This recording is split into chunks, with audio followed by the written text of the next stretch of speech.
Truth is reality. And a lot of people are living in a fantasy world. And they teach that. Pastors teach tradition, not truth. So their hearers are confused.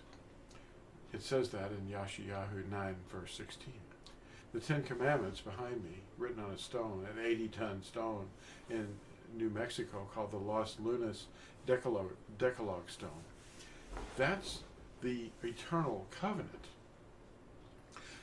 In the original Paleo-Hebrew, by the way, almost 3,000 years old. So, what is this about? It's about the covenant of blood. There is no forgiveness without the shedding of blood. If there's no forgiveness without the shedding or offering of blood, whose blood has to be shed to achieve complete redemption? Animal blood? No. That pointed temporarily to the covering or atonement temporarily. It was inadequate. And Scripture will explain that to you. The old or temporary covenant offered the blood of animals, and it was imperfect. That high priest died, and everything had to be rebooted, and there was offerings of animal blood. The old or temporary atonement covenant was handwritten on a scroll. It says this, and I'll show you where. It was placed beside the ark, not inside, and it involved animal blood offered through the now obsolete priesthood, which you can compare at Deuteronomy 31:26 with Hebrews 8, verse 13. It was unable to redeem completely, being imperfect.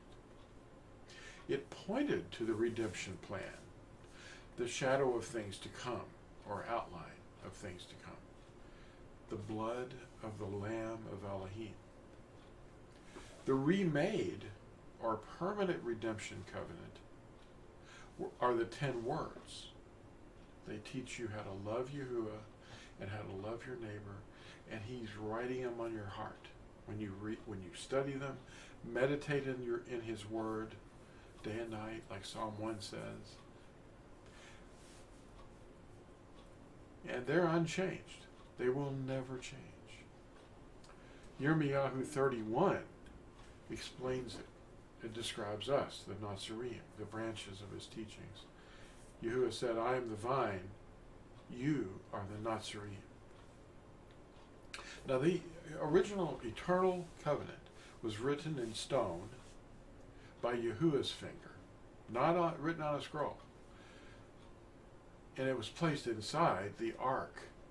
That ark is very precious, but what's inside the ark is very, very precious. I suspect that we're going to get to see it because Revelation 11 said that Yehukanan, they call John, saw the heavens open and saw the ark in the heavens.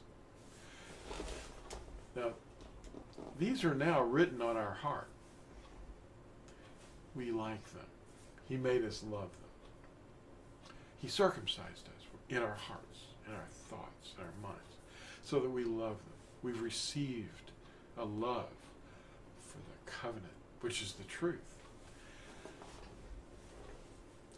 How did that happen?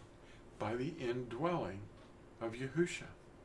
He's in a lot of people. He's omnipresent. No one being can do that. He's special.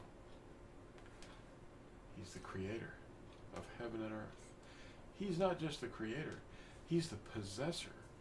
We don't own anything. He's the owner. We just are tenants on the earth. We're here for a little while. And then the place where we were, we can't be found. But there's something coming.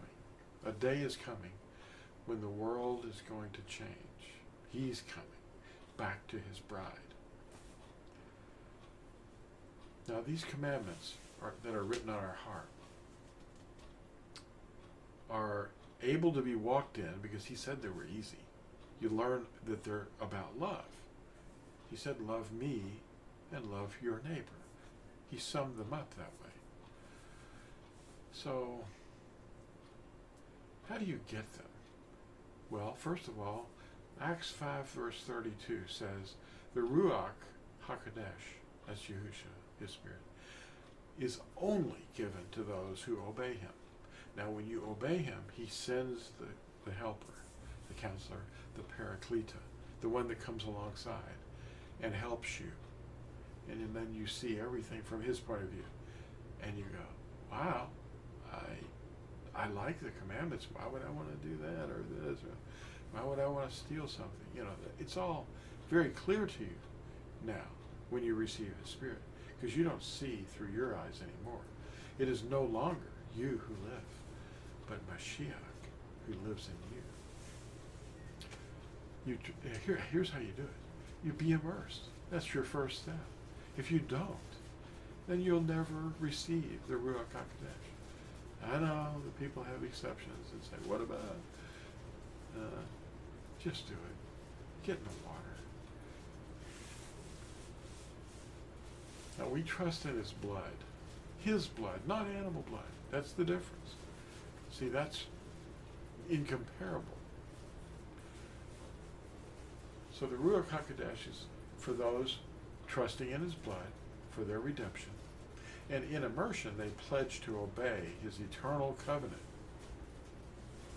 Compare Matthew 26, verse 28, with 1 Peter 3, verse 20 through 22, and Hebrews chapter 10, verse 16, and 1 Yehukanan, or 1 John 2, verse 4.